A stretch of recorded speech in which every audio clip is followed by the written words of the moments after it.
নবী করিম সাল্লাল্লাহু আলাইহি ওয়াসাল্লাম এর চুলের মধ্যমা ধরন ছিল লাইসা বিসাবিতি ওয়ালাল জাদি, একেবারে লম্বাও ছিল না এবং নবী করিম সাল্লাল্লাহু আলাইহি ওয়াসাল্লামের চুলগুলো একেবারে কোকড়া লাগানো ছিল না। বাইনা উযুনাইহি ওয়া আqiতিহি, এবং তার চুলগুলো ছিল দুকান এবং দুকানের মধ্যবর্তী স্থান পর্যন্ত। নবী করিম সাল্লাল্লাহু আলাইহি ওয়াসাল্লামের চুলগুলো ছিল কাঁধ পর্যন্ত। আসসালামু আলাইকুম ওয়া রাহমাতুল্লাহি ওয়া বারাকাতুহু। ইন্নাল হামদালিল্লাহিল আকরামিল্লাযী খালাকাল ইনসানা ওয়া 'allamahu ওয়া karramahu মিনাল বায়ানি মা লাম يعلم فسبحان الذي لا يحصى امتنانه باللسان ولا بالقلم، ونشهد أن لا إله إلا الله وحده لا شريك له، ونشهد أن سيدنا وسندنا وحبيبنا وطبيبنا وطبيب قلوبنا أولانا ومولانا محمدا عبده ورسوله الذي أرسله بالحق بشيرا ونذيرا وداعيا إلى الله بإذنه وسراجا وقمرا منيرا. أما بعد فقد قال الله تعالى في كلامه المجيد وفرقانه الحميد: أعوذ بالله من الشيطان الرجيم. بسم الله الرحمن الرحيم. فلا وربك لا يؤمنون حتى يحكموك فيما شجر بينهم ثم لا يجدوا في أنفسهم حرجا مما قضيت ويسلموا تسليما. عن البراء رضي الله تعالى عنه قال: كان رسول الله صلى الله عليه وسلم رجلا مربوعا عريض ما بين المنكبين كث اللحية تعلوه حمرة جمته إلى شحمتي أذنيه لقد رأيته في حلة حمراء ما رأيت أحسن منه، أو كما قال النبي صلى الله عليه وسلم: صدق الله العظيم وصدق رسوله النبي الكريم، ونحن على ذلك لمن الشاهدين والشاكرين، والحمد لله رب العالمين. الحمد لله. লক্ষ কোটি শুকর আদায় করি সে মহান আল্লাহ পাক রব্বুল আলামিন আমাদেরকে দয়া করে মায়া করে দুনিয়ার সমস্ত ঝামেলা থেকে মুক্ত করে সুস্থ শরীরে আল্লাহ পাক রব্বুল আলামিন তাহার ঘরে এসে বসার তৌফিক দান করলেন। এই জন্য সকল শুকর আদায় করি, সকল আলহামদুলিল্লাহ। আলহামদুলিল্লাহ। দুরূদ ও সালাম বর্ষিত হোক সাইয়্যিদুল মুমিনিন রাহমাতুল আলামিন সাল্লাল্লাহু আলাইহি ওয়াসাল্লাম। সম্মানিত উপস্থিতি, আমরা সাল্লামের আকৃতি তিনি কেমন ছিলেন সে সম্পর্কে আলোচনা করেছে। গত জুমায় আমাদের আলোচনা ছিল যে নবী করিম সাল্লাল্লাহু আলাইহি ওয়াসাল্লামের চুল মোবারক তিন অবস্থা ছিল, তিন প্রকার। এক নম্বর ছিল লিম্মা, দুই নম্বর হচ্ছে অফরা, তিন নম্বর হচ্ছে জুমা। আমরা সেটা হাদিস দ্বারা প্রমাণিত করব। সহিহ বুখারী বর্ণনা, নবী করিম সাল্লাল্লাহু আলাইহি ওয়াসাল্লামের চুলগুলো ছিল লিম্মা এবং নবী করিম সাল্লাল্লাহু আলাইহি ওয়াসাল্লামের চুলগুলো ছিল হালকা কুকরানো ঢেউয়ের মতো। দেখলেই বোঝা যায় তো তিনি হচ্ছে দুনিয়ার সবচাইতে সুন্দর মানুষ। আল্লাহ পাক রব্বুল আলামিন তাকে দুনিয়ার সব মানুষের চেয়ে সুন্দরভাবে সৃষ্টি করেছেন। হযরত কাতাদা রাদিয়াল্লাহু তাআলা আনহু থেকে বর্ণিত, তিনি বলেন, ক্বালা সাআলতু আনাস ইবনে মালিক রাদিয়াল্লাহু তাআলা আনহু। হযরত কাতাদা রাদিয়াল্লাহু তাআলা আনহু তিনি হযরত মালিক রাদিয়াল্লাহু তাআলা আনহুকে জিজ্ঞাসা করলেন, عن شعر رسول الله صلى الله عليه وسلم, নবী করিম সাল্লাল্লাহু আলাইহি ওয়াসাল্লামের চুলগুলো কেমন ছিল? রাসূল সাল্লাল্লাহু আলাইহি ওয়াসাল্লামের চুলের সম্পর্কে তাকে জিজ্ঞাসা করলেন। কালা, তার প্রশ্নের উত্তরে তিনি বলেন, কানা শা'রু রাসূলিল্লাহ সাল্লাল্লাহু আলাইহি ওয়াসাল্লাম মুরাজ্জিলান। নবী করিম সাল্লাল্লাহু আলাইহি ওয়াসাল্লাম এর চুলের মধ্যমা ধরন ছিল লাইসা বিসাবিতি ওয়ালা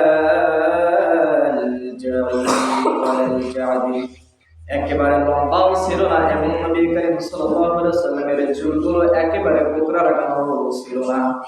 বাইনা উযুনাইহি ওয়া আকিতিহি, এবং তার চুলগুলো ছিল দুকান এবং দুকাদের মধ্যবর্তী স্থান পর্যন্ত। অর্থাৎ নবী করিম সাল্লাল্লাহু আলাইহি ওয়াসাল্লামের চুলগুলো ছিল কাঁধ পর্যন্ত। এর দ্বারা বুঝতে পারলাম নবী করিম সাল্লাল্লাহু আলাইহি ওয়াসাল্লামের চুলগুলো যে কাঁধ পর্যন্ত ছিল সেটাকে বলা হয় লিম্মা। নবী করিম সাল্লাল্লাহু আলাইহি ওয়াসাল্লামের চুলগুলো অনেক সময় ছিল অফরা। শামাইলে তিরমিজির বর্ণনা, হযরত আনাস ইবনে মালিক রাদিয়াল্লাহু তাআলা তিনি বলেন, কানা শা'রু রাসূলিল্লাহ সাল্লাল্লাহু আলাইহি ওয়াসাল্লাম, নবী করিম সাল্লাল্লাহু আলাইহি ওয়াসাল্লামের চুল মোবারকগুলো ছিল ইলা নিসফি উযুনাইহি, নবী করিম সাল্লাল্লাহু আলাইহি ওয়াসাল্লামের মাথার চুলগুলো দু কানের মধ্যবর্তী ভাগ পর্যন্ত লম্বা ছিল। আবার সহিহ বুখারীর মধ্যে পাওয়া যায় নবী করিম সাল্লাল্লাহু আলাইহি ওয়াসাল্লামের চুলগুলো ছিল জুম্মা বিশিষ্ট। হযরত আনাস রাদিয়াল্লাহু তাআলা আনহু থেকে বর্ণিত, তিনি বলেন, কানা ইয়াদরিবু শা'রু রাসূলিল্লাহি সাল্লাল্লাহু আলাইহি ওয়াসাল্লাম মানকিবাইহি, নবী করিম সাল্লাল্লাহু আলাইহি ওয়াসাল্লামের চুলগুলো কাঁধ পর্যন্ত লম্বা ছিল কোন সময়। তাহলে নবী করিম সাল্লাল্লাহু আলাইহি ওয়াসাল্লামের চুলগুলো তিন অবস্থা ছিল। কোন সময় কানের মধ্যভাগ, কোন সময় কানের লতি পর্যন্ত, আবার কোন সময় কাঁধ বরাবর। গত সপ্তাহে এটা বলছিলাম, আজকে আমরা হাদিস দ্বারা সেটা শুনলাম। নবী করিম সাল্লাল্লাহু আলাইহি ওয়াসাল্লামের সামনের চুলগুলো কেমন ছিল? মুসলিম শরীফের বর্ণনা, হযরত জাবির ইবনে সামুরা রাদিয়াল্লাহু তাআলা তিনি বলেন, ইয়াকুল কানা রাসূলুল্লাহ সাল্লাল্লাহু আলাইহি ওয়াসাল্লাম ক্বাদ শামিতা ওয়া রাসিহি ওয়া লিহিয়াতিহি ওয়া কানা ইযা দাববার লাম ইয়াতাবায়্যান ওয়া ইযা শা'আতা রাসুহু তাবায়্যান। জাবির ইবনে সামুরা রাদিয়াল্লাহু তাআলা থেকে বর্ণিত, তিনি বলেন, নবী করিম সাল্লাল্লাহু আলাইহি ওয়াসাল্লামের চুল এবং দাড়ির সম্মুখে ভাগ সাদা হয়ে গিয়েছিল। ওয়া কানা কাসরা শা'রিল লিহিয়া ওয়া কানা কাসরা শা'রিল লিহিয়াতি, তিনি যখন মাথার মধ্যে চুল দিতেন, তেল লাগাইতেন, তখন তার সেই সাদা চুলগুলো আর বোঝা যাইত না। নবী করিম সাল্লাল্লাহু আলাইহি ওয়াসাল্লামের যখন চুল এলোমেলো হতো, তখন তার চুলগুলো শুভ্রতা দেখা যেত, প্রকাশ পেত। নবী করিম সাল্লাল্লাহু আলাইহি ওয়াসাল্লামের এই সম্পর্কে একজন ব্যক্তি জিজ্ঞাসা করেন, ফাকালা রাজুলুন ওয়াজহু মিথলা সাইফ, নবী করিম সাল্লাল্লাহু আলাইহি ওয়াসাল্লামের চেহারা মোবারক তীর তলোয়ারের মতো ছিল। ফাকালা, হযরত জাবির ইবনে সামুরা রাদিয়াল্লাহু তাআলা বলেন, লা না বাল বরং কানা মিসলা শামসি ওয়াল কমারি, নবী করিম সাল্লাল্লাহু আলাইহি ওয়াসাল্লামের চেহারা মোবারক সূর্য এবং চন্দ্রের উজ্জ্বলতার চেয়েও বেশি উজ্জ্বল ছিল। ওয়া কানা মুস্তাদিরান, এবং নবী করিম সাল্লাল্লাহু আলাইহি ওয়াসাল্লামের চেহারা মোবারক গোলাকার ছিল। ওয়া রাআইতুল খাতামা ইনদা কাতিফিহি মিথলা বাইদাতিল হামামা, এবং নবী করিম সাল্লাল্লাহু আলাইহি সাল্লামের দুই কাঁধের মাঝখানে খতম নবুয়তের চিহ্ন যেরকম হচ্ছে যে আমাদের দেশের মধ্যে কবুতরের ডিম পরিমাণ, সেরকম একটা নবী করিম সাল্লাল্লাহু আলাইহি সাল্লামের দুই কাঁধ মোবারকের মাঝামাঝি একটা চিহ্ন ছিল খতম নবুয়তের। তাহলে নবী করিম সাল্লাল্লাহু আলাইহি সাল্লামের চুলগুলো ছিল তিন অবস্থা। আবার নবী করিম সাল্লাল্লাহু আলাইহি সাল্লামের চুল এবং দাড়ি সম্মুখের ভাগ ছিল কয়েকটা শুধু সাদা হয়ে গিয়েছিল। কোন কোন হাদিস দ্বারা পাওয়া যায় 5টা 7টা, কোন কোন জায়গায় 17টা 18টা। নবী করিম সাল্লাল্লাহু আলাইহি সাল্লামের 63 বছরের জিন্দেগিতে তিনার দাড়ি এবং চুলের 17-18টা পাকা ছিল। যখন নবী করিম সাল্লাল্লাহু আলাইহি সাল্লাম সেই দাড়িতে এবং চুলে যখন তেল দিতেন তখন সেটা আর পাকা দেখা যাইতো না। নবী করিম সাল্লাল্লাহু আলাইহি সাল্লামের চুলগুলো যখন এলোমেলো হয়ে যেত তখন নবী করিম সাল্লাল্লাহু আলাইহি সাল্লামের চুলগুলো শুভ্রতা প্রকাশ পেত। নবী করিম সাল্লাল্লাহু আলাইহি ওয়াসাল্লাম তিনার যে দৈহিক গঠন এমন ছিল, দুনিয়ার শুরু থেকে শেষ পর্যন্ত কিয়ামত পর্যন্ত এরকম লোক আর আল্লাহ পাক রব্বুল আলামিন দুনিয়াতে পাঠাবেন না। নবী করিম সাল্লাল্লাহু আলাইহি সাল্লামের দাড়ি মোবারক কেমন ছিল? হযরত বারা রাদিয়াল্লাহু তাআলা তিনি বলেন, وكان رسول الله صلى الله عليه وسلم رجلا مرفوعا عريض ما بين المنكبين। তিনি বলেন নবী করিম সাল্লাল্লাহু আলাইহি সাল্লামের দৈহিক গঠন ছিল মধ্যম ধরনের, তার কাঁধের মধ্যবর্তী স্থান ছিল প্রশস্ত। নবী করিম সাল্লাল্লাহু আলাইহি সাল্লামের কাঁধের মধ্যবর্তী স্থান ছিল প্রশস্ত। যদি নবী করিম সাল্লাল্লাহু আলাইহি সাল্লামকে কেউ দেখতো সাথে সাথে বুঝতে পারত তিনি একজন বীর পুরুষ এবং বীর যোদ্ধা। কাসাল লিহিয়াতি তালুহু হুমরাতুন জুন্নাতুহু ইলা শাহনাতাই উদনাই লাকাদ রাআইতুহু ফি হুল্লাতিন হামরা মা রাআইতু আহসানা মিন। তার দাড়িগুলো ছিল ঘন, যা উপরিভাগে রক্তিমালাকে বিরাজমান ছিল। তার মাথার চুলগুলো ছিল কানের লতি পর্যন্ত ঝুলানো। আমি তার শরীরের মধ্যে লাল ডোরা আকার কাপড় একটা পরিধান করতে দেখেছি। আমি তার চেয়ে সুশ্রী এবং সুন্দর মানুষ আর কখনো দেখি নাই। এক সাহাবী অপর সাহাবীকে জিজ্ঞাসা করলো, নবী করিম সাল্লাল্লাহু আলাইহি সাল্লাম কি জোহর এবং আসরের নামাজের মধ্যে কোরআন তেলাওয়াত করতেন?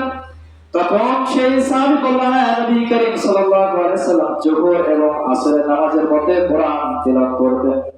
তখন সেই সাহাবী আবার জিজ্ঞাসা করলো, নবী করিম সাল্লাল্লাহু আলাইহি সাল্লাম তো পশ্চিম দিকে ফিরে নামাজ পড়াইতো, তোমরা তো নবীর পিছনে মুসল্লি হিসাবে মুক্তাদি হিসাবে ছিলেন, তাহলে আপনি কিভাবে দেখলেন? নবী করিম সাল্লাল্লাহু আলাইহি ওয়াসাল্লাম জোহর এবং আসরের নামাজের মধ্যে কোরআন তেলাওয়াত করতেন। তখন সেই সাহাবী বলেন, নবী করিম সাল্লাল্লাহু আলাইহি সাল্লামের দাড়িগুলো এত লম্বা ছিল, যখন নবী করিম সাল্লাল্লাহু আলাইহি সাল্লাম কোরআন তেলাওয়াত করতেন, নামাজের মধ্যে কিরাত করতেন, তখন তার দাড়িগুলো নড়াচড়া করত, আমরা পিছন থেকে লক্ষ্য করে দেখতে পারতাম। নবী করিম সাল্লাল্লাহু আলাইহি সাল্লামের দাড়িগুলো এত ঘন ছিল, গোসল করার সময় সে দাড়ির ভিতর কখনো পানি প্রবেশ করতে পারতো না, এত ঘন ছিল। এজন্যই ওঠুর মধ্যে যখন যাদের ঘন দাড়ি রয়েছে তাদের দাড়িগুলো ভিজা আঙ্গুল দিয়ে ভিজা হাত দিয়ে দাড়িগুলো খিলাল করতে হয়। এর জন্য যাদের দাড়ি লম্বা এবং ঘন দাড়ি খিলাল করা হচ্ছে মুস্তাহাব সুন্নাত। এর জন্য নবী করিম সাল্লাল্লাহু আলাইহি সাল্লামের দাড়িগুলো ছিল খুবই ঘন এবং লম্বা আকৃতির। নবী করিম সাল্লাল্লাহু আলাইহি সাল্লামের নাক মোবারক কেমন ছিল? যদি কোনো ব্যক্তি দূর থেকে লক্ষ্য করতো তাহলে বুঝতে পারতো নবী করিম সাল্লাল্লাহু আলাইহি সাল্লামের নাক মোবারক স্বাভাবিকের চেয়ে একটু লম্বা ছিল। যখন কাছাকাছি যখন দেখতে পারতো তখন নবী করিম সাল্লাল্লাহু আলাইহি সাল্লামের নাক অতিরিক্ত লম্বা নয়, অর্থাৎ সামান্য একটু উঁচু ছিল, লম্বা ছিল। কারণ নবী করিম সাল্লাল্লাহু আলাইহি সাল্লামের নাকের উপর এমন জ্যোতি বা একটা আলো দেখা যায়, তো দূর থেকে যদি কেউ লক্ষ্য করে তাহলে সে দেখতে পারতো নবী করিম সাল্লাল্লাহু আলাইহি সাল্লামের নাক মোবারক অনেক লম্বা। কাছে আসার পরে সে ব্যক্তি যদি সুন্দরভাবে লক্ষ্য করে ভালোভাবে দেখে তখন দেখা যায় না নবী করিম সাল্লাল্লাহু আলাইহি সাল্লামের নাক মোবারক অতিরিক্ত লম্বা ছিল না, নবী করিম সাল্লাল্লাহু আলাইহি সাল্লামের নাক মোবারক সাগরের চাইতে একটু লম্বা ছিল। শামাইলে তিরমিজির বর্ণনা, আপনাল উয়ুনাইন লাহু নূরুন ইয়ালুহু, নবী করিম সাল্লাল্লাহু আলাইহি সাল্লামের নাসিকা মোবারক সুদীর্ঘ ছিল এবং নবী করিম সাল্লাল্লাহু আলাইহি সাল্লামের নাকের উপর একটি আলোক জ্যোতির ন্যায় দেখা যেত। ইয়াহসানুহু মান লাম ইয়াতামালহু আশাম নবী করিম সাল্লাল্লাহু আলাইহি ওয়াসাল্লামের নাক ছিল তার উপরিভাগে টিপি লম্বা দেখা যাইত। কেউ গভীরভাবে যখন লক্ষ্য করত তার নাকের প্রতি, তাহলে সে দেখতে পারত নবী করিম সাল্লাল্লাহু আলাইহি ওয়াসাল্লামের তার নাক কবার অতিরিক্ত লম্বা ছিল না। তাহলে নবী করিম সাল্লাল্লাহু আলাইহি ওয়াসাল্লামের নাক একবার লম্বা ছিল না যাতে দেখলে খারাপ দেখা যায়, সেরকম ছিল না, স্বাভাবিকের চেয়ে একটু লম্বা ছিল। রাসূল সাল্লাল্লাহু আলাইহি ওয়াসাল্লামের নাকের উপরে একটা আলো, একটা নূর দেখা যাইত, একটা জ্যোতি দেখা যাইত। কোন ব্যক্তি যখন দূর থেকে লক্ষ্য করতো তখন সে বুঝতে পারতো হয়তো নবী করিম সাল্লাল্লাহু আলাইহি ওয়াসাল্লামের নাকটা অনেক লম্বা, দেখতে খারাপ দেখা যায়। কিন্তু যখন তিনি কাছে যাওয়ার পরে লক্ষ্য করেন সুন্দরভাবে, তখন দেখা যায় নবী করিম সাল্লাল্লাহু আলাইহি ওয়াসাল্লামের নাক একেবারে লম্বা ছিল না। নবী করিম সাল্লাল্লাহু আলাইহি ওয়াসাল্লামের বুক এবং নাভি মোবারক কেমন ছিল? শাওয়াইল তিরমিজির বর্ণনা, কাসুল লিহিয়াতি, নবী করিম সাল্লাল্লাহু আলাইহি ওয়াসাল্লামের দাড়িগুলো ছিল খুবই ঘন, ইয়াসলুল খাদ্দাইন, এবং নবী করিম সাল্লাল্লাহু আলাইহি ওয়াসাল্লাম এর মুখের বিবরণ ছিল খুবই প্রশস্ত, দলিলুল ফাহিম, মুফলাগুল আসনাম, এবং নবী করিম সাল্লাল্লাহু আলাইহি ওয়াসাল্লামের সম্মুখের উপরে দুটি দাঁত এবং নিচের দুটি দাঁত ছিল আলাদা, সেগুলো মিলিত ছিল না। দাকিয়াকুল বাসর বাইতি কাআন্না উনকুহু জিদু দুনিয়াতিন ফি সাফাইল ফিদ্দা। নবী করিম সাল্লাল্লাহু আলাইহি ওয়াসাল্লামের বক্ষদেশ থেকে নাভি পর্যন্ত একটা লোমের একটা লম্বা একটা চিহ্ন দেখা যাইত। যদি কোনো ব্যক্তি সুন্দরভাবে লক্ষ্য করতে দেখতে পারত, তাহলে দেখা যেত নবী করিম সাল্লাল্লাহু আলাইহি ওয়াসাল্লামের সেই বক্ষ থেকে নাভি পর্যন্ত সেই চুলগুলো এত সুন্দর দেখা যাইত, যেটা দুনিয়ার আর কোনো মানুষের মধ্যে সেরকম ছিল না। নবী করিম সাল্লাল্লাহু আলাইহি ওয়াসাল্লামের বুক ছিল উঁচু এবং প্রশস্ত, বীর পুরুষের মতো দেখা যেত। নবী করিম সাল্লাল্লাহু আলাইহি ওয়াসাল্লামের পেট এবং বুক এক বরাবর ছিল। যেমনই ভাবে আমাদের দেশের মধ্যে আমাদের মানুষের মতো অনেকের দেখা যায় বুকের চেয়ে পেট অনেক বড়, দেখতে খারাপ দেখা যায়। নবী করিম সাল্লাল্লাহু আলাইহি ওয়াসাল্লামের বুক এবং পেট এরকম ছিল না, অর্থাৎ নবী করিম সাল্লাল্লাহু আলাইহি ওয়াসাল্লামের বুক ছিল প্রশস্ত এবং বুক এবং পেট ছিল একেবারে সমান। নবী করিম সাল্লাল্লাহু আলাইহি ওয়াসাল্লামের পেট একেবারে লম্বা ছিল না, যেটা আমরা বলি কি পরিবার, এরকম ছিল না। এর জন্য আমাদের যুবকদেরকে ব্যায়াম করে আমাদের শরীরের ফিটনেস ঠিক রাখতে হবে। নবী করিম সাল্লাল্লাহু আলাইহি ওয়াসাল্লামের চেহারা যে সুন্দর ছিল সেরকম আমাদেরকে তৈরি করতে হবে। এর জন্য নবী করিম সাল্লাল্লাহু আলাইহি ওয়াসাল্লামের কাঁধ মোবারক বুক ছিল কি রকম প্রশস্ত। যুদ্ধের ময়দানে যখন তিনি প্রবেশ করতেন, কাফেররা এমনিতে তাকে দেখে ভয় পেয়ে চলে যেত। তিনাকে দেখলে বোঝা যায় তিনি একজন বীর পুরুষ, একজন বীর যোদ্ধা। নবী করিম সাল্লাল্লাহু আলাইহি ওয়াসাল্লাম এরকম লোক ছিল। নবী করিম সাল্লাল্লাহু আলাইহি ওয়াসাল্লামের হাত এবং পায়ের মাংস ছিল। নবী করিম সাল্লাল্লাহু আলাইহি ওয়াসাল্লামের হাত তোমার এমন নরম ছিল, দুনিয়ার মধ্যে যদি কোনো নরম জিনিস থাকে তার চেয়েও বেশি নরম ছিল নবী করিম সাল্লাল্লাহু আলাইহি ওয়াসাল্লামের হাত এবং পায়ের পাতা। যদি তিনি কাফেরদের বিরুদ্ধে যখন লড়াই করতে যেত, যুদ্ধের ময়দানে যেত, যখন তিনি তলোয়ার ধরতেন, সে নরম থাকতো না, তেনার হাত এমন কঠোর হয়ে যেত, এমন শক্ত হয়ে যেত, যদি কোনো কাফেরের উপর সে তলোয়ার পড়তো সে সাথে সাথে দুনিয়া থেকে বিদায় নিয়ে চলে যেত। নবী করিম সাল্লাল্লাহু আলাইহি ওয়াসাল্লামের হাত এবং পা মোবারক সাধারণতভাবে খুবই নরম ছিল, কিন্তু কাফেরদের বিরুদ্ধে যখন তিনি তলোয়ার ধরতেন তেনার হাত শক্ত হয়ে যেত। নবী করিম সাল্লাল্লাহু আলাইহি ওয়াসাল্লাম আল্লাহ পাক রব্বুল আলামিন তাকে যে আকৃতি দিয়ে দান করেছেন, আমাদের মাঝে প্রেরণ করেছেন, হযরত আদম থেকে নিয়ে কিয়ামত পর্যন্ত এরকম সুন্দর পুরুষ, এরকম বীর পুরুষ দুনিয়াতে আর কাউকে আল্লাহ পাক রব্বুল আলামিন পাঠাবেন। এজন্য আমরা আমাদের শরীরকে সুস্থ রাখার জন্য যা যা করা দরকার সেটাই করতে হবে। আল্লাহ তাআলা সুন্দর এবং আল্লাহ তাআলা সুন্দরকে পছন্দ করেন। আল্লাহ জামিল ইউহিব্বুল জামাল, আল্লাহ পাক সুন্দর, তিনি সৌন্দর্যকে পছন্দ করেন। এজন্য আমরা আমাদের শরীরের মধ্যে শরীরকে ভালো রাখার জন্য যা করা দরকার তাই করতে হবে। মাথায় আমরা তেল ব্যবহার করবো, গাড়িতে তেল ব্যবহার করবো, সুগন্ধি ব্যবহার করবো, আতর ব্যবহার করবো। নবী করিম সাল্লাল্লাহু আলাইহি ওয়াসাল্লাম এগুলো সুন্নাত। আল্লাহ পাক রব্বুল আলামিন বলেন, লাকাদ কানা লাকুম ফি রাসূলিল্লাহি উসওয়াতুন হাসানাহ, তোমাদের মধ্যে সর্বোত্তম আদর্শ হলো রাসূলের আদর্শ, সুতরাং তোমরা রাসূলের আদর্শকে তোমরা কি করো? গ্রহণ করো। ইয়া আদর্শকে উত্তম আদর্শ বলা হয়েছে, তোমরা তার আদর্শকে কি করো? গ্রহণ করো। আল্লাহ পাক রব্বুল আলামিন সূরা আলে ইমরান 31 নম্বর আয়াতের মধ্যে বলেন কি, কুল ইন কুনতুম তুহিব্বুনাল্লাহ ফাত্তাবিউনি ইউহিব্বুকুমুল্লাহ। যদি তোমরা আমাকে ভালোবাসতে চাও, আমার ভালোবাসা পেতে চাও, তাহলে আমার হাবিবকে তোমরা কি করো? ভালোবাসো এবং আমার হাবিবকে অনুকরণ করো। তাহলে আল্লাহ পাক রব্বুল আলামিন তোমাদেরকে ভালোবাসবেন, ওয়া ইয়াগফিরু লাকুম যুনুবাকুম, এবং তোমাদের গুনাহসমূহকে মাফ করে দিবেন। এজন্য আমাদেরকে নবী করিম সাল্লাল্লাহু আলাইহি ওয়াসাল্লামের আদর্শ বাস্তবায়ন করতে হবে, আমাদেরকে গ্রহণ করতে হবে।